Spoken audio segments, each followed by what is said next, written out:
അസ്സലാമു അലൈക്കും. എല്ലാവർക്കും ജലീലാസ് വേൾഡിലേക്ക് ഹൃദയം നിറഞ്ഞ സ്വാഗതം. ഇന്ന് ഞാൻ വന്നിട്ടുള്ളത് നമ്മുടെ വീട്ടിലുള്ള സാധനങ്ങൾ ഉപയോഗിച്ച് ഉണ്ടാക്കാൻ പറ്റുന്ന നല്ലൊരു അടിപൊളി യമ്മി ആൻഡ് ക്രഞ്ചി ബ്രെഡ് സ്നാക്കുമായിട്ടാണ്. ഇത് ഒരു തവണ നിങ്ങൾ ട്രൈ ചെയ്ത് നോക്കുകയാണെങ്കിൽ തീർച്ചയായിട്ടും നിങ്ങൾ വീണ്ടും വീണ്ടും ട്രൈ ചെയ്തുകൊണ്ടേയിരിക്കും. പിന്നെ കോവിഡിൻ്റെ പ്രശ്നങ്ങൾ മൂലം നാട്ടിൽ പോകാനാകാതെ നാട്ടുകാരെയും വീട്ടുകാരെയും നമ്മുടെ മഴയും ഒക്കെ മിസ് ചെയ്യുന്ന ഞങ്ങൾ പ്രവാസികളുടെ മനസ്സിനെ കുളിരെണീപ്പിച്ചുകൊണ്ടുള്ള മഴക്കാഴ്ചകളിലേക്കും. പിന്നെ ഈ വീഡിയോ നിങ്ങൾക്ക് ഇഷ്ടമാവുകയാണെങ്കിൽ മുൻപോട്ടുള്ള യാത്രയ്ക്ക് കൂട്ടായി തീർച്ചയായും നിങ്ങളുടെ ലൈക്കും ഷെയറും കമൻറ്റും പിന്നെ സബ്സ്ക്രിപ്ഷനും വേണം. അപ്പോൾ നമുക്ക് ബ്രെഡ് സ്നാക്ക് ഉണ്ടാക്കാൻ തുടങ്ങിയാലോ. ആദ്യമായിട്ട് പാൻ ചൂടാവുമ്പോൾ നമുക്ക് ഏകദേശം 2-3 ടേബിൾ സ്പൂൺ വെളിച്ചെണ്ണ ഒഴിച്ചു കൊടുക്കാം. അത് ചൂടാകുമ്പോഴേക്കും നമ്മൾക്ക് അതിലേക്ക് ചെറുതായിട്ട് ചോപ്പ് ചെയ്ത് വെച്ച ഇഞ്ചി, പച്ചമുളക് എന്നിവ ചേർത്തിട്ട് ചെറിയൊരു കളർ ചേഞ്ച് ഉണ്ടാകുന്നത് വരെ വെയിറ്റ് ചെയ്യാം. ഇനി നമ്മൾക്ക് ഇതിലേക്ക് ചേർക്കാനുള്ളത് സവാളയാണ്. ഞാൻ 2 മീഡിയം സൈസ് വലിപ്പത്തിലുള്ള സവാളയാണ് എടുത്തിട്ടുള്ളത്. അത് നല്ല പൊടിയായിട്ട് അരിയുക. എന്നിട്ട് നമ്മൾക്ക് ഇതിനോട് ചേർത്തിട്ട് നന്നായിട്ട് മിക്സ് ചെയ്തെടുക്കാം. ഇതിങ്ങനെ ചെറിയ തീയിലിട്ട് വേണം കേട്ടോ പിന്നെ വഴറ്റിയെടുക്കാൻ വേണ്ടിയിട്ട്. അതല്ലാന്നുണ്ടെങ്കിൽ ചിലപ്പോൾ സവാള കരിയാനുള്ള ചാൻസ് ഉണ്ട്. അതുപോലെ തന്നെ നന്നായിട്ട് ഇത് മിക്സ് ചെയ്ത് കൊടുക്കുക. പിന്നെ നമ്മൾക്ക് അതൊരു ചെറിയ രീതിയിലൊന്ന് കുക്കായി വരുമ്പോഴേക്കും നമുക്ക് അതിലേക്ക് ആവശ്യത്തിനുള്ള ഉപ്പ് ചേർത്ത് കൊടുക്കാം. ഉപ്പും ചേർത്തിട്ട് ഒരുപാട് നമ്മൾ അങ്ങ് എന്താ പറയുക ബ്രൗൺ കളർ ആവുന്നത് വരെ ഒന്ന് വെയിറ്റ് ചെയ്യേണ്ട ആവശ്യമില്ല. നമ്മൾക്കത് കുക്കായി എന്ന് മനസ്സിലാകുമ്പോഴേക്കും അതൊരു ട്രാൻസ്പെറൻ്റ് ആയി വരുമ്പോഴേക്കും നമുക്കതിലേക്ക് ഒരു 1/4 ടീസ്പൂൺ മഞ്ഞൾപ്പൊടി ഇട്ട് കൊടുക്കാം. ഇനി മല്ലിപ്പൊടിയാണ് ചേർക്കാനുള്ളത്. അത് ഏകദേശം 1/2 ടീസ്പൂണോളം ചേർത്ത് കൊടുക്കാം. അതിനുശേഷം നമ്മൾക്ക് ചേർക്കാനുള്ളത് ചിക്കൻ മസാല പൗഡറാണ്. ചിക്കൻ മസാല പൗഡർ ഇല്ലാന്നുണ്ടെങ്കിൽ ഗരം മസാല പൗഡർ നമുക്ക് ചേർക്കാവുന്നതേ ഉള്ളൂ. അത് ഒരു 1/2 ടീസ്പൂൺ അതുകൂടെ ചേർത്ത് കഴിഞ്ഞിട്ട് നന്നായിട്ട് മിക്സ് ചെയ്തെടുക്കാം. ഇനി ഇതിലേക്ക് ഒരു 1/4 ടീസ്പൂൺ കുരുമുളക് പൊടി കൂടി ചേർത്ത് കഴിയുമ്പോഴേക്കും നമ്മൾ മസാലപ്പൊടികളെല്ലാം തന്നെ ചേർത്ത് കഴിഞ്ഞു. മസാലപ്പൊടികളെല്ലാം നന്നായിട്ട് ചൂടായി വന്നതിന് ശേഷം അതിലേക്ക് ഏകദേശം 200 ഗ്രാമോളം ചിക്കൻ, അത് പൊടിയായി അരിഞ്ഞതാണ് ചേർക്കേണ്ടത്. അതങ്ങനെ ചേർത്ത് കൊടുക്കുക. എന്നിട്ട് നന്നായിട്ട് മിക്സ് ചെയ്തെടുക്കുക. ഇവിടെ നമ്മൾ ചിക്കൻ വേവാനായിട്ട് എക്സ്ട്രാ വെള്ളമൊന്നും ചേർത്ത് കൊടുക്കുന്നില്ല. ചിക്കനിൽ നിന്ന് തന്നെയുള്ള വെള്ളമാണ് അത് വേവാനായിട്ട് എടുക്കേണ്ടത്. അപ്പോൾ അങ്ങനെ വരുമ്പോഴേക്കും നമ്മൾക്ക് ഒരുപാട് ഫ്ലെയിം വെച്ച് കഴിഞ്ഞാൽ ചിക്കൻ വേവുന്നതിന് മുമ്പേ കരിഞ്ഞു പോകും.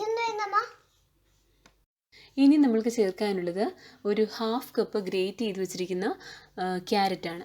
ക്യാരറ്റും കൂടെ ചേർത്ത് നന്നായിട്ട് മിക്സ് ചെയ്തെടുക്കുക. ഇനി നമ്മൾക്ക് ചിക്കൻ ഒഴിവാക്കിക്കൊണ്ടും വെജിറ്റബിൾസ് മാത്രം ചേർത്തും നമുക്കിത് ഉണ്ടാക്കാം. ഗ്രീൻ പീസും ക്യാബേജും ഒക്കെ ചേർത്തിട്ട് ഉണ്ടാക്കാം. അപ്പോഴും ടേസ്റ്റിന് യാതൊരു കുറവും ഉണ്ടാവില്ല. അപ്പോഴും അടിപൊളി ടേസ്റ്റ് തന്നെ ആയിരിക്കും കേട്ടോ.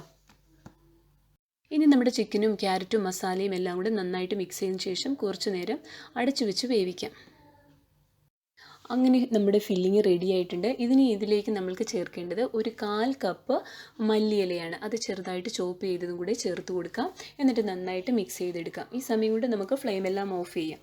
ഇനി നമ്മൾക്ക് നമ്മുടെ ബ്രെഡ് സ്ലൈസ് കട്ട് ചെയ്തെടുക്കാം.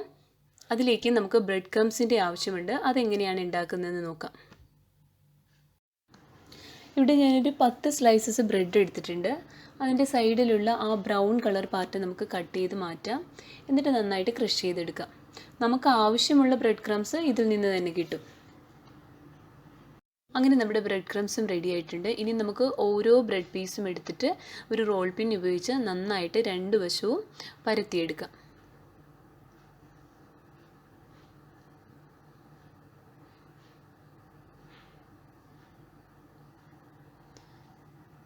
ഇനി ബ്രെഡിൻ്റെ സൈഡ് ഒട്ടിച്ചു കൊടുക്കാൻ വേണ്ടിയിട്ട് ഏകദേശം 1 ടേബിൾ സ്പൂണോളം മൈദ എടുക്കുക. അതിൽ കുറച്ച് വെള്ളം ചേർത്ത് ഒരു പേസ്റ്റ് രൂപത്തിലാക്കിയെടുക്കാം. ഇനി ഓരോ സ്ലൈസ് ബ്രെഡും എടുത്തിട്ട് അതിൻ്റെ 4 വശവും നമ്മൾക്ക് നേരത്തെ തയ്യാറാക്കി വെച്ചിരിക്കുന്ന മൈദയുടെ പേസ്റ്റ് തേച്ച് കൊടുക്കാം. എന്നിട്ട് അതിൻ്റെ നടുക്കേക്ക് നമുക്ക് ഫില്ലിങ് എടുത്ത് വയ്ക്കാം. പിന്നെ വേറൊരു ബ്രെഡ് സ്ലൈസ് അതിൻ്റെ മുകളിലേക്ക് വെച്ചിട്ട് 4 സൈഡും നന്നായിട്ട് ഒട്ടിച്ചു കൊടുക്കുക.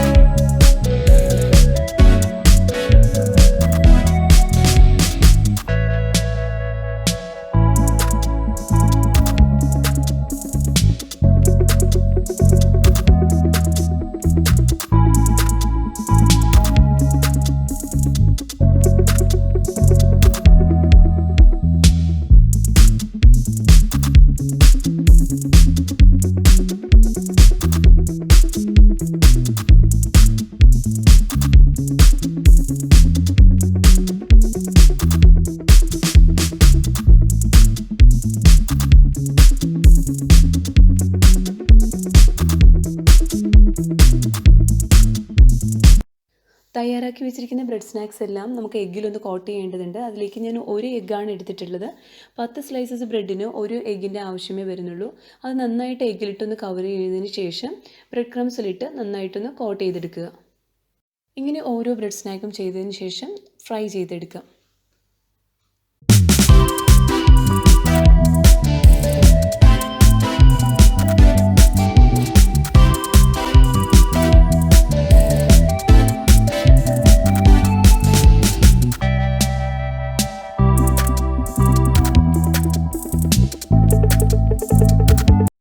ഇനി ഒരു ഇരുമ്പ് ചീനച്ചട്ടിയിലേക്ക് ആവശ്യത്തിന് വെജിറ്റബിൾ ഓയിൽ ഒഴിച്ചു കൊടുക്കുക. ഞാനിവിടെ സൺഫ്ലവർ ഓയിലാണ് എടുത്തിരിക്കുന്നത്. എണ്ണ നന്നായിട്ട് ചൂടായതിന് ശേഷം നമുക്ക് ഓരോ ബ്രെഡും ഇട്ട് ഒരു ലൈറ്റ് ഗോൾഡൻ ബ്രൗൺ കളർ ആവുന്നത് വരെ തിരിച്ചും മറിച്ചുമിട്ട് നന്നായിട്ട് ഫ്രൈ ചെയ്തെടുക്കാം. ഇത് നമ്മൾ എഗ് കോട്ടിങ്ങും ബ്രെഡ് കവറിങ്ങും ഒക്കെ ഉള്ളതുകൊണ്ട് തന്നെ അധികം എണ്ണയൊന്നും ഇതിൽ പിടിക്കില്ല.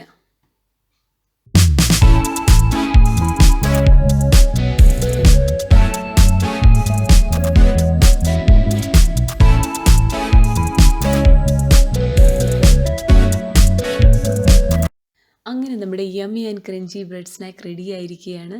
ഇതിൻ്റെ പുറത്ത് നല്ല ക്രിസ്പിയാണ്, അതുപോലെ ഉള്ളിൽ നല്ല സോഫ്റ്റും. അതുകൊണ്ട് തന്നെ കൊച്ചു കുട്ടികൾക്കായാലും വലിയവർക്കായാലും ഒക്കെ ഒരുപോലെ ഇഷ്ടപ്പെടുന്നൊരു നല്ലൊരു സ്നാക്കാണിത്.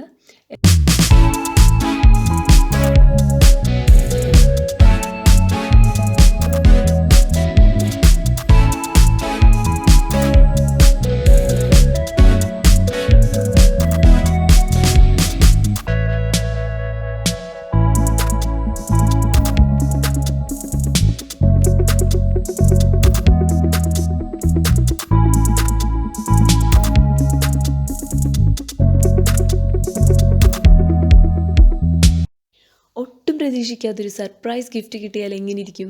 അതുപോലെയായിരുന്നു രാവിലെ എഴുന്നേറ്റപ്പോൾ കണ്ടത്.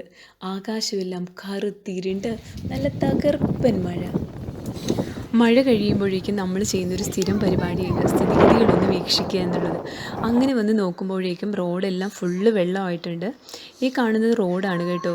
ഇവിടെ ഒരു വാദിയുണ്ട്. മഴ പെയ്യുമ്പോൾ അത് ഓവർഫ്ലോ ആവുന്നതുകൊണ്ടാണ് ഇങ്ങനെ റോഡിലൊക്കെ വെള്ളം കയറുന്നത്. പക്ഷേ അത് കുറച്ച് മണിക്കൂറുകൾ മാത്രമേ ഉണ്ടാവാറുള്ളൂ.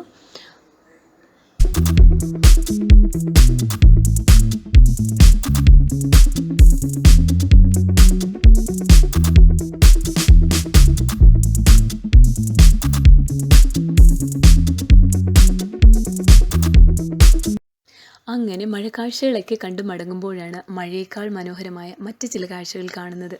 വെള്ളം കയറി കാറിൻ്റെ എൻജിൻ ഓഫായി പോയ ഒരു വിദേശ സുഹൃത്തിനെ സഹായിക്കുന്നൊരു സ്വദേശി സഹോദരൻ. ആര് ഒരു കടുകുമണിയോളം നന്മ ചെയ്യുന്നുവോ അവർക്കതിൽ അതിൻ്റെ പ്രതിഫലമുണ്ടെന്നുള്ള മഹത് വചനം ഓർത്തുകൊണ്ട് എല്ലാവർക്കും നല്ലത് വരട്ടെ എന്ന് പ്രാർത്ഥിക്കുന്നു. വീണ്ടും കാണും വരേക്കും മാസ്സലാമ.